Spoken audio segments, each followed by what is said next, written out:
Hello বন্ধুরা, কেমন আছো তোমরা সবাই? আশা করি অনেক অনেক ভালোই আছো। আর তোমাদের ভালোবাসায় আমিও অনেক ভালো আছি। কারণ তোমরা আমাকে যে পরিমাণে ভালোবাসা দিয়েছো এবং সাপোর্ট দিয়েছো তা আমি কোনোদিন ভুলতে পারবো না। তাই তোমাদেরকে মজা দেওয়ার জন্য আবারও একটি নতুন গল্প নিয়ে হাজির হলাম। গল্পটি শোনার মতো।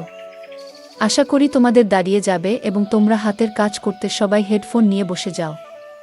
যদি আমার গল্প শুনে মজা পাও তাহলে অবশ্যই আমার চ্যানেলটি সাবস্ক্রাইব করবে। তো চলো বন্ধুরা, আমরা কথা না বাড়িয়ে আসল গল্পে চলে যাই। আমার 14 বছর বয়সে মালকিন আমাকে তার বাড়িতে নিয়ে যান এবং আমাকে 500 টাকা দিয়ে মালকিন নিজের শরীরে মেসেজ করাতেন। আমি 500 টাকায় রাজি হয়ে মালকিনের শরীরে মেসেজ করতাম। কিন্তু একদিন রাতে মালকিন বলতে শুরু করলেন, প্রতাপ, আজকে রুমের লাইটটা বন্ধ করে দাও। আমি চুপচাপ লাইটটা বন্ধ করে দিলাম। আমি জ্ঞান হারিয়ে ফেললাম যখন মালকিন, আমি যে বয়সের মধ্যে দিয়ে যাচ্ছি এই সময়টা একটা ছেলের জন্য অনেক কঠিন সময়, কারণ তাদের মনোযোগ তাদের সামনে উপস্থিত মহিলাদের দিকে পড়ে। এমন অবস্থায় কারো শরীরে মালিশ করা আমার জন্য খুব সমস্যা সৃষ্টি করে। যখন মালকিন আমাকে তার শরীরে মেসেজ করতে বললেন, কিছুক্ষণ অবাক হয়ে তার দিকে তাকিয়ে রইলাম। আমি কিভাবে এটা করব, এটা খুবই লজ্জার বিষয়। কিন্তু আমার বাবা বলেছিলেন, মালকিনের কোনো কথাই না করবি না, তিনি অনেক দয়ালু মনের মহিলা। তুই যদি তার মনে জায়গা করে নিতে পারিস তবে তিনি তোকে বেতনের চেয়েও বেশি টাকা দেবেন। তিনি আমাকে টাকা দিয়েছেন, তাও 500 টাকা, এবং বললেন, এই টাকাটা শুধু তোমার। আমি অনেক খুশি হয়েছিলাম। কিন্তু যখন তিনি আমাকে তার শরীরে তেল দিয়ে মেসেজ করতে বললেন, আমি হতভম্ব হয়ে তার দিকে তাকিয়ে রইলাম। তিনি কিভাবে একটা ছেলেকে দিয়ে মেসেজ করাতে পারেন? আমি কিছু বললাম না, কিন্তু অনেক নার্ভাস ছিলাম। তিনি আমাকে তার রুমে নিয়ে গেলেন, তারপরে বিছানায় শুয়ে তার শরীরে তেল দিতে বললেন। আমি যখন তার শরীরের থেকে তার পোশাকটা তুলে দিলাম তখন আমার চোখ বড়বড় হয়ে গেল। তিনি আমাকে যে তেল দিয়েছিলেন, আমি চোখ বন্ধ করে আমার হাতে কিছুটা নিয়ে তার শরীরে দিতে থাকলাম। আমার একমাত্র চেষ্টা ছিল কাজে অনেক মন দেওয়া। আমি একবারও তার শরীরের দিকে তাকাইনি। আমি শুধু চোখ নামিয়ে ম্যাসাজ করেছিলাম। আমার মনে আছে যে আমি যখন এখানে কাজ শুরু করি, প্রথম দিকে কাজের সময় অনুসারে আমি যখন মালকিনের ঘরে প্রবেশ করলাম তখন মালকিনকে কিছুটা অন্যরকম দেখাচ্ছিল। তার চেহারায় অদ্ভুত পরিবর্তন লক্ষ্য করলাম আমি। তিনি ঘামে ভিজে যাচ্ছিলেন। আমি জানি না তার কি হয়েছিল। আমাকে দেখামাত্রে সে হঠাৎ সোজা হয়ে আমার দিক থেকে অন্যদিকে তাকাতে থাকল। আমি কিছুটা অবাক হয়ে মালকিনের দিকে তাকিয়েছিলাম। আমার মনে হলো মালকিনের শরীরটা ভালো নেই। আমি সবসময় নীরবে মালকিনের সেবা করতাম, কিন্তু আজ আমি কিছুটা বাধা নিয়ে মালকিনের দিকে তাকিয়ে তাকে জিজ্ঞেস করলাম, মালকিন, আপনি ঠিক আছেন তো? আপনাকে অন্যরকম দেখাচ্ছে মনে হয়। আমি আমার মালকিনকে মন থেকে সম্মান করতাম এবং আমি তার জন্য চিন্তিত থাকতাম, কারণ তিনি কেবল আমার মালকিনই ছিলেন না, আমার কাছে তিনি একজন অনেক ভালো অভিভাবক ছিলেন। তিনি ছোটবেলা থেকেই আমাকে সাহায্য করেছিলেন এবং তিনি আমার দুঃখী জীবনকে সুখী করে তুলতে অনেক সাহায্য করেছিলেন। আমি কষ্টে ছিলাম, কিন্তু তার দেওয়া টাকা আমার জীবন পরিবর্তন করে দেয়। আমার বাড়ির অবস্থা পরিবর্তন হয়ে যায়। আমার প্রশ্নে মালকিন নাতে মাথা নেড়ে আমাকে আশ্বস্ত করলেন যে তিনি একেবারে ঠিক আছেন। কিন্তু তার মুখে স্পষ্ট দেখা যাচ্ছিল যে তিনি কিছু লুকাচ্ছেন এবং তিনি অনেক টেনশনে আছেন। কয়েক মাস ধরে তার বাড়িতে কাজ করছি। আজকে প্রথমবার যখন তিনি আমাকে মেসেজ করতে বললেন, আমি অনেক ভয় পেয়েছিলাম। কারণ সব বাড়িতে তিনি একাই থাকতেন, না স্বামী না কোনো সন্তান। এই কথাটা শুনে আমি প্রথমে চুপ হয়ে গেলাম। কিন্তু আমি মালিশ করলাম। সারাক্ষণ আমার হাত কাঁপছিল। আমি ভেবেছিলাম মালকিন একদিনের জন্য আমাকে দিয়ে এই কাজটা করাবেন। কিন্তু এখন তিনি আমাকে দিয়ে প্রতিদিন মেসেজ করানো শুরু করলেন। আমি মালকিনের কোনো কাজে এতটা খারাপ মনে করিনি, কারণ তিনি কোনো উদ্দেশ্য নিয়ে আমাকে দিয়ে কোনো কাজ করাতেন না। কিন্তু যখন আমি একা রুমের মধ্যে তাকে তেল ম্যাসাজ করতাম তখন আমার অনেক খারাপ মনে হতো। একটা অদ্ভুত বিষয় হলো যে আমি মালকিনকে মেসেজ করা শুরু করার পর থেকে মালকিন আমার দিকে অনেক ভালোবাসার চোখে তাকাতে থাকল। আগে তিনি আমাকে 500 টাকা দিতেন, কিন্তু এখন 1000 টাকা দিতেন। তার এই ভালোবাসায় আমি বিরক্ত হয়ে গেছিলাম। কিন্তু আজও প্রতিদিনের মতো আমি তেলের বোতল হাতে নিয়ে মেসেজ করতে গেলাম। আমি 14 বছর বয়স থেকে মালকিনের শরীরে মেসেজ করে আসছি। এই কাজটি আমাকে অনেক বিভ্রান্ত করত। আমার মালকিনের উপর রাগও হতো, কারণ তিনি আমাকে দিয়ে এসব কাজ করাতেন, কিন্তু আমি এসব করতে বাধ্য ছিলাম কারণ আমার টাকা চাই এবং কাজের বিনিময়ে আমার মালকিন আমাকে প্রতিদিন 500 টাকা দিতেন। তাই আমি নির্বে মালকিনের জন্য এই কাজটি করতে থাকলাম। অনেক পরে আমি বুঝতে পেরেছিলাম যে মালিকিন কেন আমাকে দিয়ে এই কাজ করাতেন। আমি তেল নিয়ে আমার মালকিনের বিছানায় বসলাম। তারপরে হঠাৎ মালকিন আমাকে বলল, প্রতাপ, ঘরের আলো নিভিয়ে দাও। আমি অবাক হয়ে মালকিনের দিকে তাকালাম। আমার কেমন যেন মনে হচ্ছিল, কিন্তু মালকিনকে কিছুই বলতে পারলাম না। আমি ঘরের আলো নিভিয়ে দিলাম এবং অন্ধকারে মালকিনের বিছানার কাছে পৌঁছালাম। অন্ধকারে বুঝতে পারলাম মালিকিন বিছানায় শুয়ে আছেন। আমি মালকিনের দিকে হাত বাড়ালে মালকিন আমাকে থামিয়ে দিয়ে আমার হাত ধরে তিনি আমাকে যা বললেন তাতে আমি জ্ঞান হারিয়ে ফেললাম। আমার মনটা কেমন করতে শুরু করল। আমি আমার জায়গায় বসে রইলাম। আমার নড়াচড়া করা কঠিন হয়ে পড়ে। আমার মালকিনের কথা শুনে আমি অবাক হয়ে উঠেছিলাম। আমি বাঁকুড়ার একটি গ্রামে থাকতাম। আমার পরিবার অনেক গরিব। আমার বয়স যেহেতু 14 বছর, তাই আমার পক্ষে কাজ পাওয়া বা টাকা ইনকাম করা কঠিন ছিল। আমি বাধ্য হয়ে আমার বাবা মাকে কষ্ট করে সংসার চালাতে দেখেছি। তারা অনেক কষ্টে ছিল, কিন্তু আমি তাদের কোনো সাহায্য করতে পারিনি। আমি অনেক আবেগে ছিলাম, কিন্তু কোনোভাবে টাকা ইনকাম করে তাদের সাহায্য করতে পারিনি যাতে তাদের একটি ভালো জীবন দিতে পারি। লেখাপড়া করা আমার স্বপ্ন ছিল, কিন্তু আমি জানতাম যে আমাদের কাছে লেখাপড়া করার টাকা নেই। আমাদের বাড়িতে খাওয়া দাওয়া করাই অনেক কঠিন ছিল। তবে আমি জানতাম যে আমি যদি আমার শখ প্রকাশ করি, তবে আমার মা বাবা এত কষ্টের মধ্যেও নিশ্চয়ই আমাকে পড়াতেন। কিন্তু আমি এতটা স্বার্থপর ছিলাম না, তাই নিজের সবগুলোকে নিজের মধ্যে দমিয়ে রেখেছিলাম এবং এই জিনিসটি আমাকে আরও অসহায় করত। সেই দিনগুলিতেই মালকিন আমার জীবনে এসেছিলেন। মালকিন একজন বয়স্ক মহিলা এবং একা থাকতেন।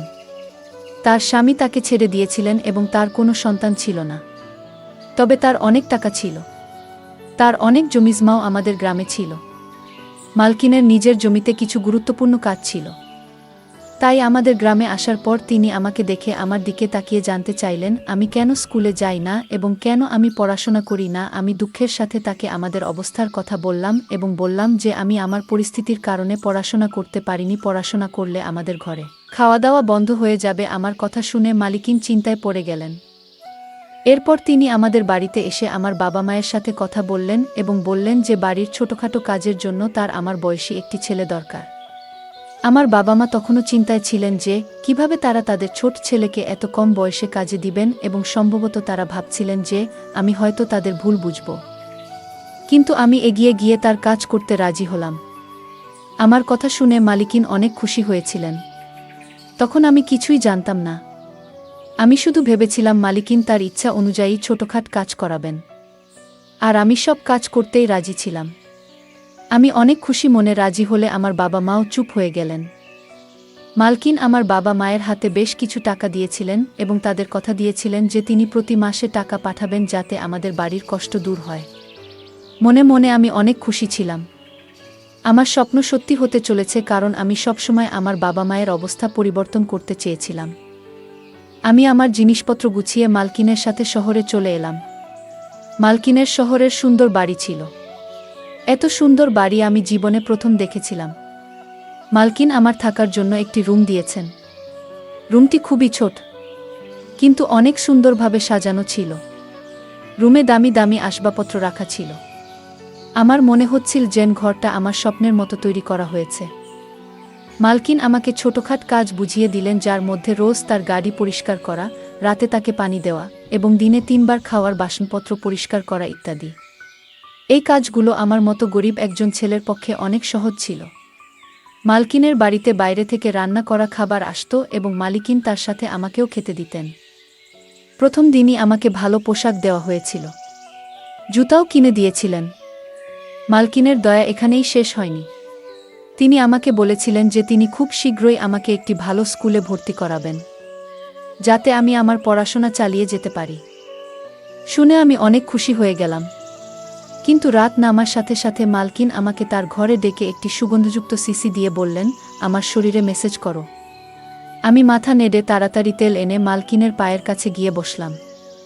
আমি ভেবেছিলাম যে আমাকে মালকিনের পা মেসেজ করতে হবে এবং আমি খুশি এটি করতে রাজি ছিলাম। কিন্তু মালকিন আমাকে থামিয়ে তার শরীরের নিচের দিকে মেসেজ করতে বললেন।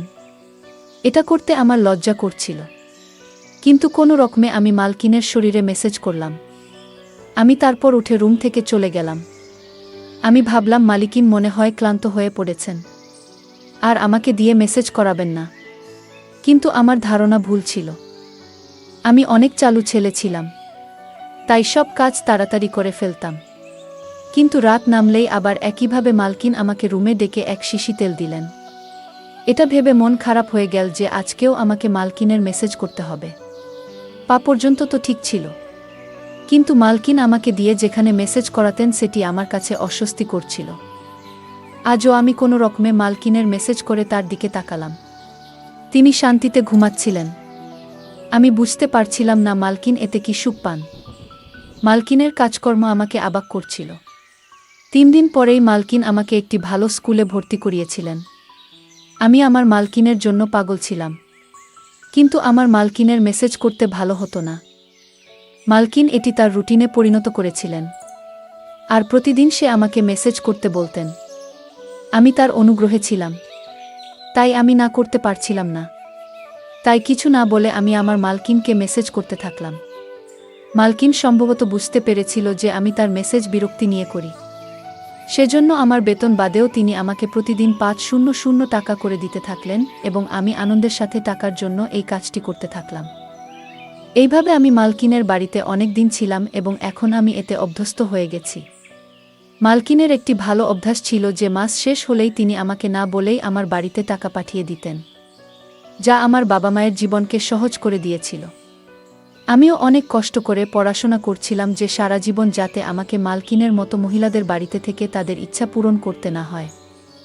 একদিন আমি প্রতিদিনের মতো মালকিনের মেসেজ করতে তার রুমে গেলে মালকিন আমার দিকে একভাবে তাকাতে থাকলেন। তাকে মেসেজ করার সময় আমার মুখে সবসময় একটা সমস্যার ভাব থাকত, এবং আমি এভাবেই তার মেসেজ করতাম এবং মালকিনও এটা অনুভব করতেন। তাই মালকিন আমার দিকে মনোযোগ দিয়ে তাকিয়ে তারপরে বললেন যে আমি জানি আমার এই কাজটা করতে তোমার খারাপ মনে হয়, কিন্তু আমি অসহায়, তাই তোমার খারাপ মনে হওয়া সত্ত্বেও তোমাকে দিয়ে এই কাজটা করিয়ে নেই। মালকিনের মুখে হাসি ভাব ফুটে উঠল। আমি কিছু বুঝতে না পেরে মালকিনের দিকে তাকাতে থাকলাম। আমি বুঝতে পারিনি, তাই মালকিন আমাকে তার বাধ্যবাধকতার কথা বললেন, আর লজ্জায় আমার অবস্থা খারাপ হতে থাকলো। মালকিন আমাকে বললেন যে তার শরীরের সমস্যা রয়েছে, যার কারণে তিনি মেসেজ না করিয়ে রাতে ঘুমাতে পারেন না। মালকিন এই কাজের জন্য নার্স রেখেছিলেন, কিন্তু তারা সবাই কোনো না কোনো অজুহাত দেখিয়ে কখনো কখনো তাড়াতাড়ি মেসেজ করে, আবার কখনো কখনো মেসেজ না করেই চলে যায়। বাধ্য হয়ে মালকিন আমাকে কাজে রাখেন এবং তিনি আমার এত উপকার করতেন যাতে আমি তার মেসেজ করতে না বলতে না পারি। এসব কথা বলে মালকিন চুপ করলেন, আর আমি মালকিনের কথায় অনেক লজ্জিত হলাম এবং আমার আচরণের জন্য আমার খুব খারাপ মনে হচ্ছে। যে মহিলা আমার এত উপকার করেছেন তাকে নিয়ে আমি খারাপ কিছু ভেবেছি বলে আমি আফসোস অনুভব করছিলাম। এই রোগের কথা শুনে আমি আমার মালকিনের মেসেজ আমার সমস্ত মন দিয়ে করতাম এবং কখনো বিরক্ত হতাম না। মালকিন আমাকে খুশি করতেন। আমি এখন বড় হয়ে গিয়েছি এবং মালকিন অনেক বৃদ্ধ হয়ে গিয়েছেন। একদিন আমি মালকিনকে মেসেজ করতে তার রুমে গিয়ে দেখলাম মালকিনের অবস্থা অনেক খারাপ। আমি জিজ্ঞাসা করলেও মালকিন আমাকে কিছুই বললেন না। আমি যখন মেসেজ করা শুরু করলাম, প্রথমবারের মতো মালকিন আমাকে লাইট অফ করতে বললেন। আমি অবাক হয়েছিলাম, কিন্তু আমি তার কথা মেনে লাইট বন্ধ করে তার কাছে গিয়ে বসলাম। এমন সময় মালকিন আমার হাত ধরে আমাকে বললেন, আজ আমার শরীর অনেক খারাপ মনে হচ্ছে, আর শরীরেও ব্যথা হচ্ছে। আমার মনে হচ্ছে আমার সময় ঘনিয়ে এসেছে। মালকিনের কথা শুনে আমি ঘামতে থাকলাম। আমি নীরবে বসে রইলাম। মালকিন বললেন, তোমার যত্ন আমার মন জয় করে নিয়েছে। আমার যদি ছেলে থাকতো তবে তোমার মতো আমার যত্ন নিত। আমি তোমাকে আমার ছেলে মনে করি। আমি আমার সমস্ত সম্পত্তির তোমার নামে করে দিয়েছি। নিজের খেয়াল রেখো। মালকিন এই কথা বলেই তার হাত নিচে পড়ে গেল। আমি তাড়াতাড়ি উঠে লাইট অন করে মালিককে দেখে দ্রুত ডাক্তারকে ডাকলাম। মালকিন একেবারে স্থির। ডাক্তার চেক আপ করে মালকিনকে মৃত ঘোষণা করলেন। আমি হতভম্ব হয়ে কাঁদতে কাঁদতে পাগল হয়ে গেলাম। মালকিন আমার মায়ের মতো ছিলেন। যদিও তিনি আমার মা ছিলেন না, কিন্তু আমাদের মধ্যে সম্পর্কটা মা ছেলের মতোই ছিল। আর তার উকিল পরের দিনই তার সমস্ত সম্পত্তি আমার হাতে তুলে দিয়েছিলেন। আমি অনেক বড়লোক হয়ে গেছি এবং আমি মাকিনের বাড়িতেই থাকি। আমার বাবা মাও আমার সাথে থাকেন। আমার জীবন অনেক সুন্দর হয়ে উঠেছে। আমার মালকিন অনেক সুন্দর মনের মহিলা ছিলেন। বন্ধুরা, আজকের ভিডিওটা এখানেই শেষ করলাম। অনেক কষ্ট করে ভিডিওটি আপনাদের জন্য বানিয়েছি। যদি ভিডিওটি আপনাদের ভালো লেগে থাকে তাহলে একটা লাইক করবেন এবং চ্যানেলটি অবশ্যই সাবস্ক্রাইব করবেন। এই আশা ব্যক্ত রেখে আপনাদের কাছ থেকে বিদায় নিচ্ছি আমি। দেখা হবে আগামীকালের নতুন কোনো ভিডিওতে। সে পর্যন্ত সবাই ভালো থাকুন, সুস্থ থাকুন। ধন্যবাদ।